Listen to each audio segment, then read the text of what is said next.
Now guys, I'm gonna show you how to download and install NetMirror APK on PC. But before we continue, don't forget to subscribe for the channel for more NetMirror tutorials. So head over to what type NetMirror APK download and click on the first link, download NetMirror, and click download APK.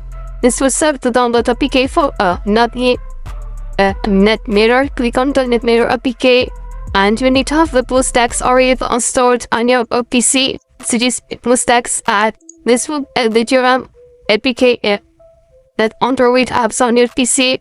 Make sure you download these and wait for the APK to be successfully downloaded and installed. Now let's open BlueStacks and let's just run BlueStacks, and let's open BlueStacks here.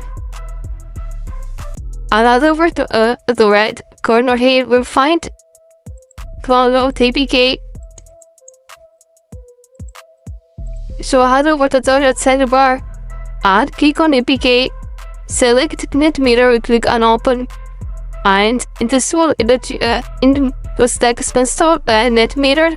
And once it's installed, you're gonna get to open NetMirror on your PC. And this video much it guys. If you found this video, don't forget to like, subscribe, but you look out.